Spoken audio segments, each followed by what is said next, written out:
Tonight on Critical Cult News, we look at horrifying revelations about abuses in the Boy Scouts of America and a connection to the Mormon Church that cannot be ignored. But first, a doomsday cult on the island of Fiji and the government's efforts there to get rid of it. Plus, Nexium co-leader Nancy Salzman was released from prison early. These stories and our analysis of the cultic influences tonight on Critical Cult News.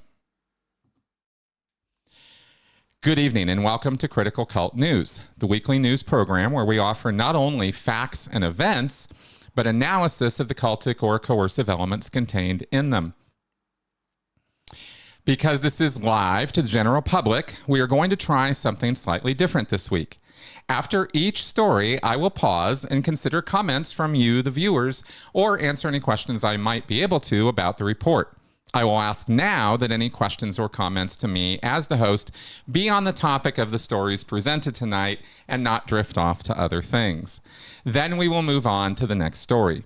For our first story tonight, we go to the South Pacific and the island nation of Fiji. The situation? Last Wednesday, a police task force in Fiji arrested 4 members of a South Korean doomsday cult, deporting 2 and seeking the arrest of 2 others. But the group's leader has denied a government minister's claim he is on the run. Here's what happened. The Grace Road Church, which has been described as a cult by Fiji's Home Affairs Minister Piau Tiko Dwadwa, uprooted from South Korea and relocated to Fiji in 2014, convincing 400 of their followers the Pacific Island nation was a sanctuary from an impending global famine and drought. Since that time, the church built up a large business empire in Fiji. It runs the country's largest chain of restaurants, owns vast swaths of farmland, as well as supermarkets and petrol stations. A government investigative report last year by the Organized Crime and Corruption Reporting Project and the Korea Center for Investigative Journalism alleged the church received more than $5.6 million in loans from the state-backed Fiji Development Bank. Those allegations were dismissed by the Attorney General at the time, but Fiji's then government opposition party promised to launch an inquiry into the church's ties with the Fijian government if elected. The Grace Road Church's founder, Shin Ok-ju, was sentenced in 2019 to 6 years in prison in South Korea after being convicted of child abuse, false imprisonment, and assault. Among the accusations against her were claims that she confiscated the passports of her group members, and many were allegedly subjected to ritual beatings. According to former member Xiao Yin Lee, who fled the cult compound in 2014, quote, "They beat you to a pulp," end quote. As is so often the case with occult escapees, Ms. Lee was forced to leave her mother and 11 other members of her extended family who are still in the group. Mr. Tiko Dwadwa said that 7 members of the Grace Road Church have been wanted since 2018 by the South Korean government, and that the international crime policing organization, Interpol, had issued red notices for them. They include Grace Road's senior director, Kim Jong-young, also known as Daniel Kim, who is the son of the group's founder, and is reported at large being sought by law enforcement officials. In his statement, Mr. Tiko Dwadwa also said that in 2018, the 7 individual passports, quote, were nullified by the Korean government in relation to charges laid by the South Korean government, who has issued a warrant for their arrest, end quote. They have now been declared prohibited immigrants, making their presence in Fiji unlawful. Among the 4 arrested so far were acting Grace Road President Lee Song-jin. However, despite having an arrest warrant issued on him, Mr. Kim spoke to media representatives, rejecting Mr. Tiko Dwadwa's characterization of his group as a cult and denying he was a fugitive on the run. Mr. Kim was quoted as saying, quote, "I want to ask him, what is the definition of a cult?" Adding his own definition was people who worshipped men and idols rather than their God. The South Korean embassy in Suva said it was not in a position to comment while the authorities in Fiji were still conducting investigations into the Grace Road case. Interpol does not comment on individual cases, and the majority of red notices are not published publicly. Fiji Airways declined to transport acting President Ms. Lee and Ms. Choi after Grace Road Church's lawyers obtained a court order blocking their deportation. Mr. Kim stated, quote, "Our lawyers have successfully obtained a court order on Wednesday night to forbid the removal of 2 members and have since obtained an order forbidding the removal of the remaining members, including myself," he said. Mr. Tiko Dwadwa said the Solicitor General was now reviewing the court order and that 2 women arrested had been released at the Grace Road farm in the town of Navwa. As we have seen many times in the past, when cults run afoul of the law, they will often pick up and move to another location and make a go of it there, while continuing to act as though they are a law unto themselves and don't have to pay much attention to the society or culture around them. Cults are, after all, their own form of society and culture. This inevitably creates friction, and as we have seen from the Mormons to the Scientologists, the local populace not only doesn't understand the odd behavior and beliefs of their new neighbors, but they are often manipulated, taken advantage of, and even physically threatened or harmed by the cultic group. From all indications, the Grace Road Church fits this model of behavior to a T. While it has been commented on by reporters covering this story that politics and leadership styles in Korea and Fiji are vastly different and more authoritarian in nature to what Western nations are used to, human rights violations are a universal principle. It's clear that the members of Grace Road Church and its leadership have a very different view of what rights are and how people should be treated. Ritualistic beatings, constant litanies, and verbal tirades about the weakness of people's spirits and how they require discipline to ascend to a more heavenly existence are simply unacceptable behavior in any civilized society. It's time for the barbaric practices of ritualistic cults like Grace Road to come to an end, and we applaud Fiji's efforts to shut this down. Now, let's see if we have any comments or questions about this story. I see some folks in the chat here. Excellent.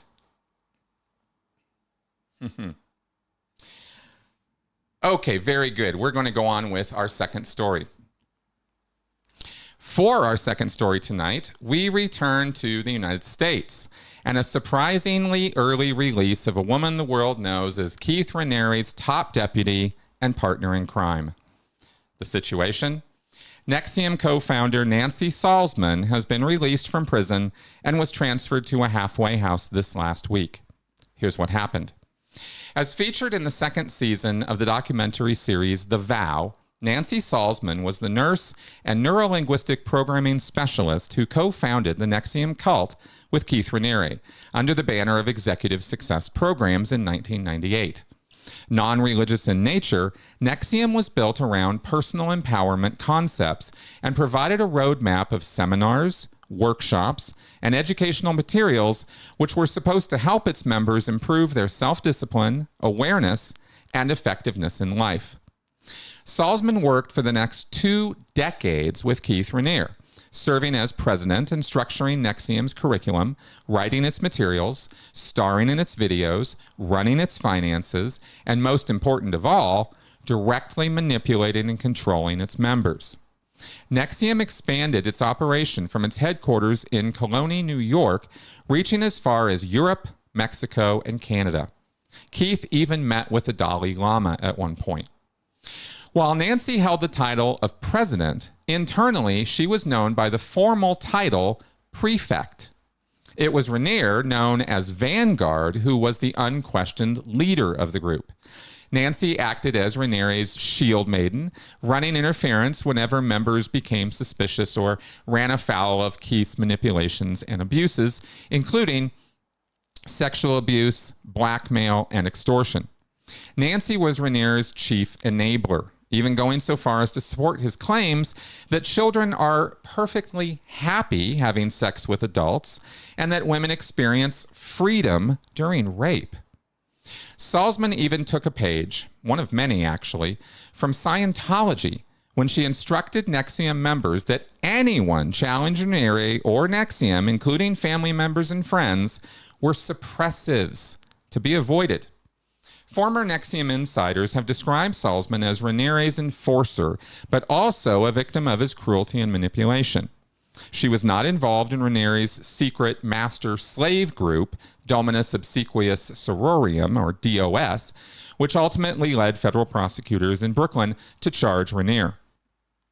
Salzman admitted in court she doctored tapes that were evidence in a lawsuit Nexium brought against cult expert Rick Ross, and admitted she conspired to commit identity theft when she tried to obtain names and passwords of email accounts of Nexium's perceived enemies, information kept in files kept in the basement of her upscale Oregon Trail home. In June 2019, jurors convicted Raniere on all counts of sex trafficking, forced labor conspiracy, wire fraud conspiracy, and racketeering counts with underlying acts of extortion, identity theft, and possession of child pornography. Raniere, who is 63, is now serving a 120-year prison sentence in Tucson, Arizona. While there remain a few loyal adherents to him even now, he has failed to gain traction on every appeal or effort to reduce or end his prison sentence. In September 2021, Salzman was sentenced to prison for 3.5 years and fined $150,000 based on her earlier guilty plea to racketeering conspiracy. Salzman reported to federal prison in February 2022. Her release date had been listed as July 2, 2024. Her release comes after serving less than 2 years of that sentence. The 69-year-old Salzman was placed at the Horizon Center in Albany on September 7th. Court filings showed Salzman was scheduled to be released to a halfway house under the 2018 First Step Act, which allows federal inmates to request compassionate release after they exhaust administrative requests through the prison system.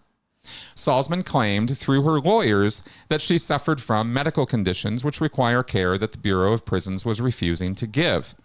She suffered 2 bouts with breast cancer in 2011 and 2018, and her lawyer told a judge earlier this year that in March, a new medical exam had produced, quote, worrisome findings, end quote. He stated, "Our client has been waiting for 16.5 weeks with nothing done." Salzman's daughter, Lauren, also pleaded guilty to racketeering and racketeering conspiracy charges. Because she served as a star witness for prosecutors, Lauren received 5 years of probation. Also pleading guilty were actress Allison Mack, who pleaded to racketeering and racketeering conspiracy and provided information for prosecutors. Seagram's heiress Claire Brofman, who pleaded to conspiring to conceal and harbor undocumented immigrants for financial gain and fraudulent use of identification, and Nexium bookkeeper Kathy Russell, who pleaded to visa fraud. Salzman is the second defendant to be released from prison. Mack was released in early July. Brofman, who has remained staunchly loyal to Raniere, is expected to be released in June 2025. Though Nancy Salzman denies that she knew about DOS while running Nexium, Raniere's victims say his widespread abuse would have been impossible without her at the helm. It's a rare thing when we see a cult leader punished for his or her crimes. Often cults are either ignored entirely by law enforcement until they run their course or fall apart because of internal conflicts or the leader's death. The exposure of Keith Raniere, Nancy Salzman, and their abusive system of cultic abuse occurred mainly because of the convergence of the Me Too movement with Keith's particular form of sexual abuse against women. New York State prosecutors were made aware of Raniere's financial crimes years before the federal government took action, and they did absolutely nothing with the information. Back in the 1980s, Raniere got started with multi-level marketing scheme Amway and founded his own MLM in the 1990s. Regulators finally caught up with him in 1996, and he got off with a slap on the wrist fine he never even paid, despite his own net worth of millions of dollars. The fact of the matter is, our state and federal governments are woefully deficient in identifying and stopping serial criminals like Raniere and Salzman, who jump from one scam to the next, one scheme of abuse to the next. And this cyclic criminal activity is not dealt with anywhere near how severe street crimes are, despite the fact so-called white-collar crime accounts for hundreds of billions in lost earnings and income every year. If a cult leader can become safely ensconced behind a wall of lawyers and accountants, as we have seen all of the major destructive cult leaders do, from Sun Myung Moon to Russell Nelson to David Miscavige, they are practically invincible and are allowed to get away with crimes as severe as extortion, labor and sex trafficking, and even murder. Nancy Salzman lied to, abused, and hurt people, knowingly and with premeditation, for decades. For her to not even serve out her full sentence of a measly 3.5 years is a slap in the face to every victim of Nexium and every victim of cultic abuse. It communicates clearly to all of us that our systems don't work because they do not mete out punishments that fit the crimes, especially when it comes to rich white people, whose statistics show clearly are routinely served better by our court and sentencing process than minorities. This built-in bias and the systemic problems that allow human predators like Nancy Salzman to carry out their sentences in relative luxury are simply unacceptable. This system must change. Now let's take a look and see if we have comments or questions on this story tonight. Here's a great question from Debbie. Do you think Miscavige is aware of Raniere's sentence? Do you think this has Miscavige scared? This being David Miscavige of Scientology. And yes, I am definitely positive. I have no question whatsoever that David Miscavige is fully aware of exactly what happened with Keith Raniere and with Nexium, and the parallels to how he conducts and operates the Church of Scientology. Absolutely, no question about that. All right.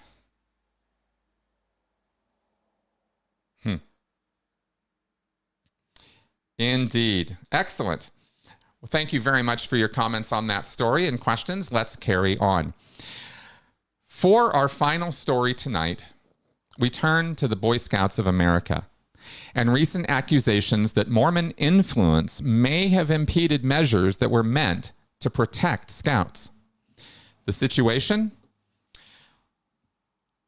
Boy Scouts of America whistleblower says administrators blocked proposed child protection measures because they feared objections from the Church of Jesus Christ of Latter-day Saints. Here's what happened. Michael Johnson, a former police detective and youth protection director for the Boy Scouts of America from 2010 to 2020, has turned whistleblower and claimed that the Boy Scouts of America organization impeded or even stopped his efforts to protect young scouts from sexual predation.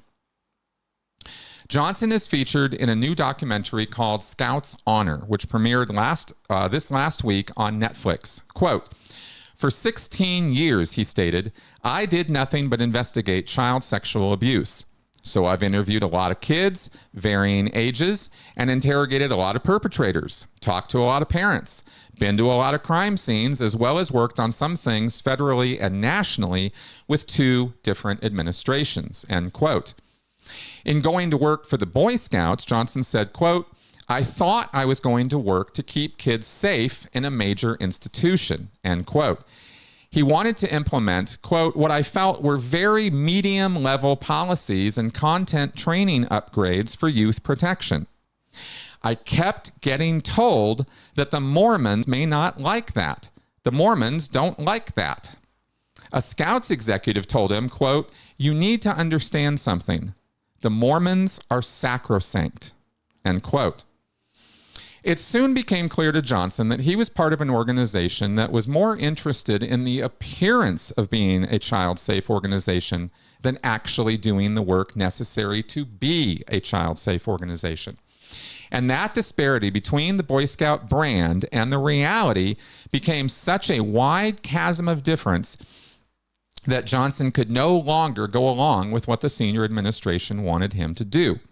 This was especially true of Mormon influence in the BSA organization, since the Church of Jesus Christ of Latter-day Saints was the BSA's largest single sponsor for decades, automatically enrolling Mormon boys as scouts when they turned 8, until 2019, when the church withdrew from the Boy Scouts and began its own youth program. In Mormon-sponsored troops, scout leaders were typically selected from congregations as a church calling or leadership role. The Boy Scouts filed for Chapter 11 bankruptcy protection in February of 2020, after several U.S. states enacted laws allowing accusers to sue over decades-old abuse allegations. The Catholic Church, as a comparative, has stated in its own report in 2004 that more than 4,000 Roman Catholic priests faced sexual abuse allegations in the last 50 years in cases involving more than 10,000 children. The BSA scandal dwarfs those figures. The BSA came to an agreement with a majority of claimants in February 2022. And that settlement was approved in bankruptcy court in September, with the support of 86% of abuse claimants and the Boy Scouts' 2 largest insurers. However, appeals filed on behalf of more than 100 abuse survivors and some insurers delayed the settlement and postponed the organization's planned exit from bankruptcy. Now, under a revised $2.4 billion bankruptcy plan and settlement approved by the courts in March of 2023, the BSA began processing claims for more than 82,000 people who said they were abused in connection with scouting.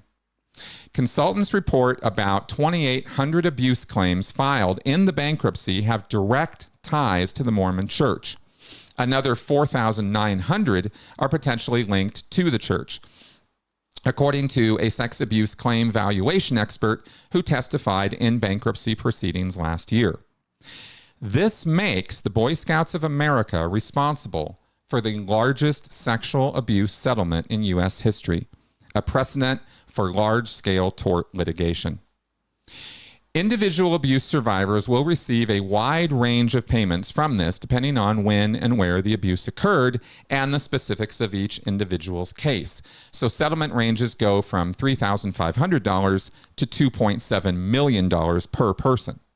Survivors in Texas, for example, aren't eligible for as much as survivors in states like New York because Texas doesn't have a Child Victims Act. And that is why we pay so much attention on this show to the laws and regulations around not only coercive control, but also sexual assault and child protection. Cultic abuse directly affects far too many women and children and is often inflicted by the male members of these groups. Laws in most states are written in such a way, or statutes of limitations imposed in such a way, that justice has been literally impossible for most victims of child sexual assault. The LDS Church had agreed to contribute $250 million to the fund, but a judge last year rejected the agreement over legal conditions that would have protected the church from future lawsuits. Specifically, the contribution from the Mormon Church specified that former Boy Scouts could not sue the church separately over incidents that occurred outside of scouting activities. This legal maneuver was stopped by the judge, who said it was overreach. It was a transparent attempt by the Mormons to evade prosecution for whatever number of sexual assaults that were committed by local, state, and national Mormon leaders on their own youth. In explaining her decision, the judge cited a case where one Cub Scout leader abused children in both scouting and church activities from 1968 to 1973. Just to cite how this might also work, if a church choir director abused a child in the choir, or if a Mormon official abused a child in conducting one of their frequent private and unregulated interviews with Mormon minors about their sexual thoughts and activities, and then continued the abuse as the child's scout leader, the judge's ruling would prevent the abuse in the choir or private meeting from being compensated from the BSA fund. Given the long history the church has with the Boy Scouts of America, it is very likely that the number of claims made against the Mormon Church are going to rise significantly over time as more states pass laws allowing such cases to be brought.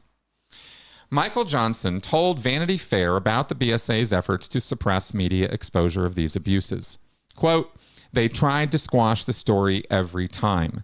This is an organization that holds themselves up as moral leaders, as people that are teaching your kids how to be leaders. And when they had to make a leadership decision themselves, the moral decision, they failed time and time again," end quote.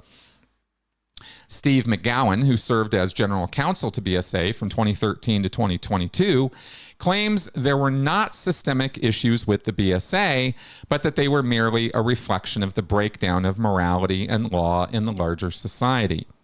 He's quoted in the documentary saying, quote, "Remember, the Boy Scouts of America did not abuse these kids. We had some bad people that got in," end quote. Of course, this ignores the unique position and framing that the Boy Scouts give to its troop leaders.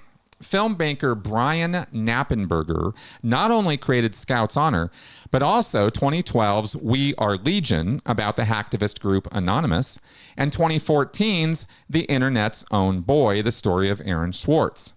His response to McGowan's attempt to deflect blame away from the BSA refutes this effort, quote, "Taking kids away from their parents, away from the safety of their communities, and overnight camping trips with men, this is something that's unique to the Boy Scouts," end quote.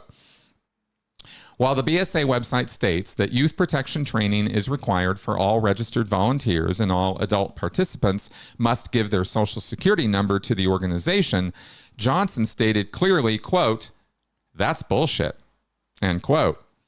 According to the documentary, the Boy Scouts organization was created as a guiding tool for young boys in England in 1908, and cases of sexual abuse go all the way back to the very first Boy Scout camp, where a doctor working there was fired for sexual misconduct. After the Scouts moved their main operations to the U.S., the Red Flag List, also known as the Ineligible Volunteer Files or Perversion Papers, was created as part of a system designed to quietly keep track of suspected predators within the organization. That data was kept confidential in the Scouts' Texas headquarters, even as thousands of boys were being abused by their scoutmasters. The files were publicly released in 2012. Journalist Patrick Boyle first publicized the Perversion Papers, and in 1994 wrote a book about it.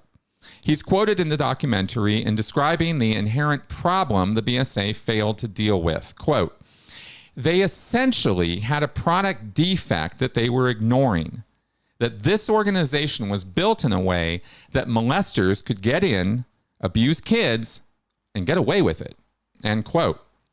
According to information presented in Scouts Honor, Troop 137 in New Orleans was exposed in the 1970s as a covert pedophile ring. In 1989, Thomas Hacker, who admitted to molesting hundreds of boys while serving as a scoutmaster, was sentenced to 100 years in prison. When asked why he had chosen the Boy Scouts as his hunting ground, Hacker allegedly replied, "Because they made it so easy." In response to an Axios story about Johnson's claims, the BSA provided a written statement that reads in part, quote, "We cannot speak to the many instances of hearsay and personal opinions expressed by Michael Johnson. We are disappointed to hear Mr. Johnson's characterization of the program he spearheaded and the concerns he raised, especially given his past public support for the robust measures the BSA instituted at his recommendation," end quote. Now, sure enough, measures were being taken, such as the Red Flag List and hiring Mr. Johnson, an experienced sex abuse investigator, for the role of Child Protection Director in 2010. However, were those actions enough to detect and stop the sexual predation of 82,000 boys and young men, or clean house of any predators who had somehow gotten past earlier safeguards? No, they clearly were not. Given the massive number of these incidents, one can only conclude this organization was not interested in solving this problem the way it needed to be solved. The avalanche of victims is all the proof one needs of that, whether through incompetence, ignorance, stupidity, or malice. The Boy Scouts of America let those children down. They bear the responsibility of that burden now, whether they choose to acknowledge it or not. Cult leaders, human traffickers, and sexual predators all utilize coercive control techniques to isolate, manipulate, and control their victims. The behavior dynamics of cults like Scientology and how sexual predators operate are the same, even if the language they use and the techniques they enact look or sound somewhat different. They are all designed to exploit vulnerable people in times of need. Children are no exception and are, in fact, the most vulnerable of our population. Michael Johnson believes a formal congressional investigation is required to delve into every sordid crack and crevice of the Boy Scouts' activities for the last century and reveal everything they've been hiding all this time. Perhaps that's true, but in the meantime, regular people cannot just sit around and wait for the government to act. It is incumbent upon every parent and every guardian and every adult who has anything to do with the care and education of children to watch their fellow adults closely. Predators don't make themselves obvious. There is no special signal they use, no smell they carry, and no special speech pattern that makes them stand out. And yet, in hindsight, almost everyone can identify that there were red flags in the predator's behavior which were ignored. Without engaging in witch hunts or mob justice, it is possible to identify the warning signs of coercive control and predatory behavior if you know what to look for and can be honest with yourself about what you see. An all too common refrain in so many child abuse cases is an after the fact, "I should have seen it," or "I should have known." They're right. They should have seen and they should have known. But it takes keeping our eyes open and not living in fear, but living with the recognition and awareness that this is a dangerous world with bad people in it who don't care about your morality or your religious beliefs or their karma. They only care about satisfying their own desires. And if that means hunting children, that's what they will do. It is on us to protect our children. There simply isn't anyone else who is going to do it for us. And that is our final story for this evening. Let's take a look and see if we have any questions and comments before wrapping up our show.